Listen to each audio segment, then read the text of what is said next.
మన అగ్రికల్చర్ కమిషన్లో కీలకంగా ఉన్న ఇద్దరు మెంబర్స్ కూడా నాతో పాటు ఉన్నవారు ఇక్కడ ఉన్నారు. సో పెద్దలు గంగాధర్ గారు, వారు అడ్వకేట్ కూడా, కాబట్టి న్యాయవాదిగా, అగ్రికల్చర్ కమిషన్ మెంబర్గా, ప్రజా జీవితంలో చాలా యాక్టివ్గా ఉన్న ఆ అనుభవాలతోటి మాట్లాడవలసిందిగా కోరుకుంటున్నా. నా పేరు గడుగు గంగాధర్, నిజామాబాద్ జిల్లా. పెద్దలు కోదండరెడ్డి గారి కమిటీలో ఉన్న కమిషన్ మెంబర్గా రాష్ట్ర ప్రభుత్వం నియమించింది. సో ఈ చక్కని కార్యక్రమాన్ని ఆర్గనైజ్ చేసిన న్యాయవాది మరి వారికి నేను ఫస్ట్ ఆఫ్ ఆల్ కృతజ్ఞత తెలియజేస్తా ఉన్నా.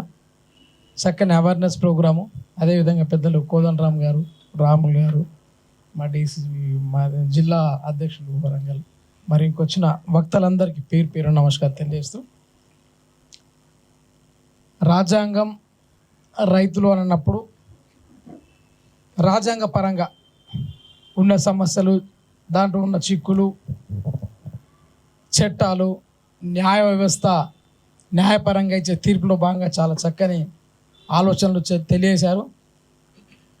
ఎక్కడ ఏం మాట్లాడినా మరి గతంలో పోల్చి చూస్తే ఇప్పటికీ న్యాయ వ్యవస్థల పైన ఇప్పుడు ఒక వక్త గారు మాట్లాడుతూ మరి కార్పొరేట్కి సంబంధించిన వారికి అనుగుణంగా జడ్జిమెంట్స్ వస్తాయి, ఒక రైతుకు రాదు అనే ఆలోచన వారు చెప్పడం.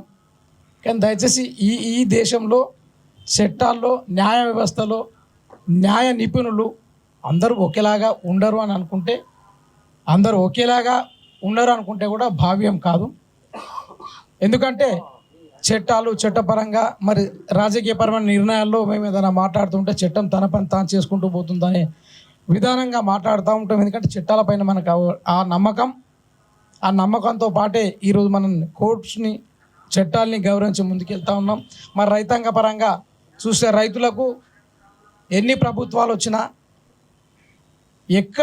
ఎక్కడేసిన గొంగలు ఎక్కడన్నట్టుగా రైతులకు ఎక్కడ కూడా న్యాయం జరుగుతా లేదు కూడా. ఎందుకంటే ఫర్ ఎగ్జాంపుల్ గతంలోని ఒక 50-60 సంవత్సరాల క్రితంకి వ్యవసాయానికి వెళ్తే, నేను ఒక రైతు కుటుంబానికి సంబంధించిన వాడిని, నేను న్యాయవాది అయినా రైతు కుటుంబానికి సంబంధించిన, మా నాన్న కూడా వ్యవసాయం చేసేవాడు. అప్పుడు ఆనాటి కాలంలో పంట చక్కగా రావడానికి ఇంటి ముందు పెంటలోని పైన వరంతా తీసేసి ఎరువు తీస్తూ ఉంటే దాంట్లో పొగలే వచ్చేటి, పొగలు ఇట్లా మంచు పడుతూ ఉంటే ఎట్లా పడుతూ అట్లా పొగలు వస్తుండే. ఆ పొగల్లో భాగం దాన్ని తీస్తూ ఉంటే సమ్టైమ్స్ వేడి ఇట్లా పెడతా చేయి కాలింది అన్నట్టుగా తీసి ఉదయాన్నే 4 గంటలకు బండి మీద ఎరంతా నింపుకొని పొలాలకు వెళ్ళి వెదజల్లుతుంటివి. లేదా కుప్పలు అక్కడ వేస్తూ ఉంటే వర్కర్లు వచ్చి అంతా వెదజల్లుతూ ఉంటారు. ఆ రోజులు ఈరోజు అవపడతలేవు ఇప్పుడు. ఎందుకంటే ఇంటి ముందు పాడి పంట అన్నట్టుగా బర్రెలు, పశువులు ఇవన్నీ ఉంటే ఆ పెంట, పేడ తయారై ఆ ఒరిజినాలిటీ మనకు వచ్చేది. ఇప్పుడు ఎక్కడ చూసినా ఒరిజినాలిటీ లేదు. పంట అలకేస్తూ ఉన్నారు, తర్వాత ఫెర్టిలైజర్ షాప్కి పోతున్నారు, అలకజాలు వేస్తూ ఉన్నారు, దాంట్లో ఫర్టిలైజర్తో వేసిస్తూ ఉంటే అవి మొక్కలు పెరుగుతూ ఉన్నాయి. లేక పెరిగిన దగ్గర ఇంకో ఎక్కువ ఫర్టిలైజర్ తా ఉన్నాం, దానితో మన ఆరోగ్యాలు చెడిపోతూ ఆ ఫర్టిలైజర్స్ అన్నీ కింది దాకా పోయి ఆ విత్తనాలకు పోయి భూమిలో వినికి మనం పైనే కడిగేస్తూ ఉన్నాం. కానీ ఏర్లు కిందికి పారిపోతాయి, భూమి అంతా పాయిజన్ అవుతుంది. పెద్దలు కోదండరెడ్డి గారు పదే ఆ మాట చెప్తూ ఉంటారు. భూమే పాయిజన్ అయినప్పుడు మనం ఏం చేసినా ఎక్కడికి వెళ్ళి మనకు ఒరిజినాలిటీ వస్తుంది. మన వాళ్ళు కొందరు చెప్తారు, ఫ్రూట్స్ తీసుకొచ్చారా, లేదా వంకాయలు తీసుకొచ్చారా, వంకాయల్ని మంచిగా వేడి నీళ్ళలో కడిగి ఉప్పేసిన దాంట్లో కడిగి వంట వేస్తే బాగుంటుంది, మనం ఇంట్లో సలహాలు ఇస్తాం. కానీ ఆ వంకాయ ఎక్కడికి వెళ్ళి వచ్చింది, పై భాగంలో వచ్చింది, కానీ కింది భాగం అంతా విషపూరితమైన భూభాగంకు సంబంధించిన మనం తింటూ ఉన్నాం. కనుక దయచేసి మన రైతుల పట్ల ఇప్పుడు చట్టాల పాపం ప్రభుత్వానికి ఈ రాజ్యాంగంలో ఒక హక్కు, గవర్నమెంట్కు సంబంధించి ఏదైనా ప్రజల శ్రేయస్సు కొరకు ల్యాండ్ అవసరం ఉంటే ఎవరు ల్యాండ్ తీసుకుంటారంటే ఏకంగా రైతుల మీద పడుతున్నారు. రైతుకు నీ ఎకరానికి ఇంత కట్టిస్తా అని చెప్పినప్పుడు రైతు వాడు తల్లడిల్తాడు. వాడికి ₹1,00,00,000 ఎకరాన్ని కట్టి 2 కోట్లు కట్టు, 50 లక్షలు కట్టు, 1,00,000 కట్టు, రైతు డబ్బులు వాడుకోడు, రైతు డబ్బులు ఖర్చు పెట్టాడు. ఆ డబ్బులు ఏం చేయాలనో అర్థం కాని పరిస్థితి, ఆయనకు బిజినెస్ చేసే ఆలోచన ఉండదు. రైతుకు భూమి ఉంటేనే ధైర్యం. తెలివైన రైతు ఒక 2 ఎకరాలు ఉంటే వచ్చే సంవత్సరానికల్లా నా పంట ఇంత వెళ్తే నా పక్కవాడు అమ్మే ఆలోచనలో కూడా హాఫ్ ఎకర్ నేను కొనుక్కుంటాను అన్న ఆలోచనలో ఉంటాడు. బిజినెస్ మ్యాన్ నా బిజినెస్ పెంచుతూ ఉంటాడు, కానీ రైతు ఎప్పుడు బిజినెస్ పరంగా ఆలోచించాడు. దేశానికి అన్నం పెట్టే రైతు, దేశానికి వెన్నెముక లాంటి రైతు గురించి మనం ఎక్కడ మాట్లాడినా, ఇప్పుడు ఏ ప్రభుత్వాలు వచ్చినా కోట్ల రూపాయలు ఈ ప్రాజెక్టుకు, వేల కోట్లు ఆ ప్రాజెక్టుకి అంటున్నాయి. కానీ వాళ్ళ మినిమం ప్రైస్ రేట్ కొరకు రైతులు కొట్లాడము, రైతు రోడ్డు మీద నిలబడము, రైతు ఎంతో బాధలు పడతారు. రాత్రి మేము కొన్ని సందర్భాలు ఎగ్జాంపుల్ జ్ఞాపకం చేస్తూ ఉన్నాను. మా నాన్నగారితో పొలాల్లోకి వెళ్ళినప్పుడు నైట్లో టార్చ్ పట్టుకునేవాడు. టార్చ్ పై ఒడ్డుపంట నడుస్తుంటే మాకు ఒక చేత టార్చ్, ఒక చేత నా ఫింగర్ పట్టుకుంటుండే. ఆ ఒడ్డుపై నడుపు స్లిప్ అయి పడతామేమని ఆయన భయం. కానీ ఆ రాత్రిలో అసలు పాము కుడుతుందా, తేలు కుడుతుందా, ఏమొస్తుంది ఏం పోతుంది, రైతుకున్న ధైర్యం మనకు ఉండదు కూడా. చీకటి వచ్చి మనం ఇంట్లో కూర్చుంటే కూడా ముందింట్లో పడితే పక్కింటాన్ని కేకేసి పిల్లడానికి ప్రయత్నం చేస్తాం. అంత రాత్రిలో అప్పుడు ఈ వ్యవస్థ ఎక్కడ, సెల్ ఎక్కడ, ఫోన్ ఎక్కడ, ఖాళీ కేక వేస్తే ఆ పక్క పొలంలో ఆయన కేక ఆన్సర్ ఇస్తుండే. నేను ఉన్నాను రా ఆయన ఇక్కడ అన్నట్టుకు ఆయన కేకేస్తే అక్కడికి వెళ్ళి ఈయన ఆన్సర్ వస్తూ ఉంటుండే. అరే ఉన్నారు ఇక్కడ రైతులు ఎవరు ఉన్నారు అనే ఆలోచనతో నైట్ పంట అక్కడ కోసిన కోత పంట దగ్గర పడుకొని రాత్రి తీసుకొచ్చి చేస్తే దసరాకు అప్పుడు పంట వస్తే దసరాకు రైతు చేతుల పైసా ఉంటేనే రొటేషన్ అనేది చక్కగా జరుగుతుంది. రైతు వడ్లు అమ్మిన తర్వాత ఆయనకు వచ్చే డబ్బులు ఫస్ట్ బట్టలు పిల్లలకి బట్టలు కొనాలా పోతాయి, భార్యకు, కోడలకు, బిడ్డకు, ఎవరికో బంగారం కొనాలా అక్కడ పోతుంది. అంటే ఇంకా ఇతరాత్ర సామాగ్రి ఇంటికి అప్పుడు వస్తే వడ్లు పెట్టేవాళ్ళం. మానికి వడ్లు పెడితే వడ్లకు బదులుగా ఇంకోటి ఇచ్చేవారు. అట్లా రైతు చేతిలో డబ్బు ఉంటేనే దేశంలో చక్కగా రొటేషన్ జరుగుతుంది. ఈరోజు రైతు చేతిలో డబ్బు రావట్లేదు, చాలా కష్టాలు. ఈరోజు పంట వచ్చేసరికి ఆ పక్కన అన్ని అప్పులు చేసుకుని కూర్చుంటా ఉన్నాడు. ఇది వస్తుంది అప్పులు కట్టేస్తాడు, మళ్ళీ ఎదురుస్తూ ఉన్నాడు అప్పుల కొరికి. అటువంటి పరిస్థితులు దీన స్థితిలో రైతున్నాడు కనుక రైతుకు సంబంధించి మా సునీల్ గారు మాకు జూనియర్ అడ్వకేట్ అయిన నిజంగా ఆయన తెలివికి నేను 2 చేతులు ఎత్తి నమస్కరిస్తూ ఉన్నాను. ఎందుకంటే ఏది మాట్లాడినా ఎంత చక్కగా చట్టాల ప్రకారంగానే రూల్స్ మాట్లాడిన అప్పుడప్పుడు కూర్చుంటున్నా. సునీల్కి నాలెడ్జ్ ఎక్కడికి వచ్చింది, నువ్వు ఉన్నావు ఇంత చిన్నగా కానీ చక్కగా నాలెడ్జ్ ఉంది. నేను నీకంటే చాలా సీనియర్, నేను చెప్తా ఉంటుంటే నాకు అసలు అడ్వకేట్ నేను ప్రాక్టీస్ చేశానా లేక కొత్తగానే అనుకుంటాను. ఆ విధంగా మాట్లాడుతూ ఉంటాను. నేను క్రిమినల్ సైడ్ నేను చూసినాను, ఈ పక్కన చూసాను. కాబట్టి దయచేసి నిజంగా కూడా చాలా ఇదే ఫీల్డ్కి వెళ్ళి వాటి డైవర్ట్ కాకు, కమిషన్లోకి వచ్చావు ఓకే, కానీ మాలాగా పార్టీస్లో రాకు అని కూడా నేను సలహా ఇవ్వడం జరిగింది. ఎంత చక్కగా నాలెడ్జ్ అని అంటే రియల్లీ ఐ అప్రిషియేట్ హిమ్.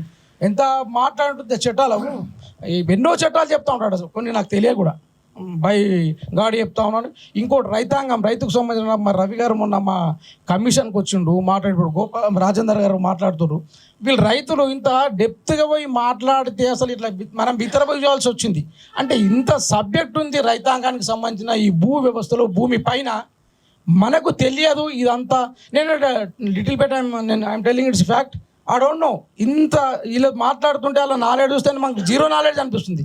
మన మీద బుక్ అది దాంట్లో 2 ముక్కలు యాడ్ చేసేసి స్పీచ్ కొట్టేసి మీ పెద్దలందరికీ ధన్యవాదాలు, కృతజ్ఞతలు, హాయ్ బాయ్ చెప్పుకొని పోతాం. కానీ వాళ్ళు చెప్పే సబ్జెక్ట్లోకి వెళ్తే రైతు నాయకులు కానీ రైతులు కానీ మాట్లాడుతూ ఉంటే ఇంత శ్రమ ఉంటుంది. శ్రమ నాకు తెలుసు, ఎందుకంటే నేను బండ్లు కొట్టుకపోయినా, మార్నింగ్ లేచి ఎడ్ల బండి పోయినా, జీతగాడు కొట్టుకపోతుంటే వాడు తప్పించుకొని పోతాడని వాడి కొంచెం అడ్వాన్స్ లేచి కూర్చుంటుండే. అన్న రాత్రి వచ్చి బండి నింపేసుకొని ఎరువంతా ప్రొద్దున 4 గంటలకు తీసుకెళ్తుండే. నేను 3:30, 4, 11 గంటలకు లేచుకోవచ్చు. ఎందుకంటే ఒక షోకు బండి మీద, ఎడ్ల బండి మీద పోయి అక్కడ పొలాలు ఎట్లా చల్లుతారు చేసి రావాలని. అప్పుడు వరి కోసిన తర్వాత కూడా పెద్దలు కొందరు ఎంత ప్రేమ, అరే పరిగే ఏరకపోరాడు. పరిగే మీన్స్ కోశంగా మిగిలిన వరి వంగడాలు ఉంటాయి, దాన్ని అన్నీ ఏరుకొనేసి పట్టకట్టేసరి ఇవన్నీ పేలలకు అమ్ముకుందాం రా అని వెళ్ళేవాళ్ళు. అట్లా జమేష్ అంటే అంత చక్కని ఆప్యాయత, ప్రేమలు రైతాంగం పట్ల ఉండే. ఈ పంట పక్కకి మన పంట ఉంటే మనం చెడిపోతే ఈ రైతు నాకు సాయం చేస్తుండే. ఇప్పుడు ఆ ఆప్యాయతలో ప్రేమలు లేక రైతాంగం చాలా ఇబ్బంది ఉంటుంది. ఎంతోమంది రైతులు అసలు ఈరోజు చూస్తూ ఉంటే మా జిల్లాలకు వెళ్ళి, గ్రామాలకు వెళ్ళి వచ్చి ఈ పట్టణాలలో వాచ్మెన్గా నివసిస్తారు. అప్పుడప్పుడు కలుస్తుంటే నా ప్లాట్ కాడ వచ్చి కలెండర్ ఇక్కడ ఉన్నవేమే కాకానంటే ఏం చేస్తా బెట, అన్ని అమ్ముడు పోయినాయి, 2 ఎకరాలు ఉండే, అది కూడా చిన్న దాని పెళ్లికి అమ్ముతున్నా అనే విధంగా. ఎందుకు అంటే పంట పండించే రైతుకు ఏ ప్రభుత్వం కూడా సపోర్ట్ చేయట్లేదు. ఇట్స్ ఫ్యాక్ట్, ఇది వాస్తవం, దీన్ని ఒప్పుకోవాల్సిన అవసరం.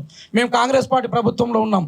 నేను నిజామాబాద్ జిల్లా కాంగ్రెస్ ప్రెసిడెంట్ ఉంటే ఎన్ఎస్ స్టూడెంట్ విద్దర్. నేను యూనివర్సిటీలో 9 సంవత్సరాలు ఉన్నాయి. ఇక్కడ వస్తాను ఇప్పుడు రాగానే సునీల్ ఈ ప్రాంతం రాగానే అంత గతం గుర్తుకొచ్చిందా, ఇక్కడ తారనాక వచ్చి బజ్జీలు గిజ్జీలు ఛాయ్ తాగిపోతుంటే మేము సి హాస్టల్ ఉంటుంది, C10లో 9 సంవత్సరాలు అని.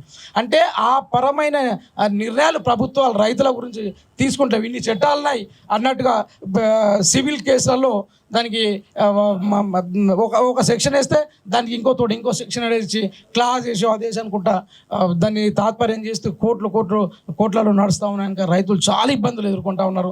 దయచేసి మనం ఎక్కడైనా రైతుని తక్కువ ఇవ్వకుండా మనం అందరం మనకేదో షుగరు బీపీ ప్రొద్దున చపాతి రాత్రికి గట్క ఏది తిన్నా చపాతి తిన్నా గట్క తిన్నా మధ్యాహ్నం రైస్ తిన్నా అవన్నీ రైతు పుణ్యము రైతు ఆశీర్వాదం రైతు కష్టపడి చెమటోడ్చి రాత్రి వాళ్ళు పొలాల్లో ఉండి కష్టపడి తీసుకొచ్చే ధాన్యాన్ని ఈరోజు ఒకప్పుడు కల్లాలు ఉండేవి ఆ కళ్ళాల బ్రహ్మాండంగా ఉండేది ఈ రోడ్ పైన మీరు ఎప్పుడన్నా ఊర్లలో వచ్చినప్పుడు చూడండి మరి ఇక్కడ కూడా విలేజ్కి సంబంధించిన ఉన్నారనుకుంటా పెద్దలు రోడ్డు పైన మా వడ్లు ఎండ పోసుకుంటున్నారు ఎప్పుడు వర్షం వస్తుందో లేదు ఎప్పుడు గాలి వస్తుందో లేదు అటువంటి తరుణంలో భార్య భర్తలు అక్కడ ఉండి కష్టపడి దాన్ని ఎగబోసి అన్న తీసుకొచ్చి ఆ చేతికి వస్తుందా పంట రాదా ఒకవేళ వచ్చినా సంతోషం ఒకవేళ వర్షాలు ఏదో వచ్చినా తడిచినా వాళ్ళ మాస్టరైజ్ అని ప్రభుత్వాలు ఇవన్నీ సంబంధించిన సొసైటీలు కానీ కొనేటప్పుడు ఇంత పచ్చిగా ఉంది ఇంత ఇది గట్టిగా లేదు పచ్చిదనంలో మేము రేట్ తక్కువ ఇస్తాం అంటే రైతుని ఎన్ని పరంగా ఇబ్బందులు పెడుతున్నాం అనేది కూడా మనం ఆలోచించాల్సిన అవసరం మీరంతా తెలిసిన వ్యక్తులు పెద్దరు అందరూ ఇంటెలెక్చువల్స్ నాలెడ్జ్ ఉన్నవారు దయచేసి రైతాంగం పట్ల మనం స్పందించాల్సిన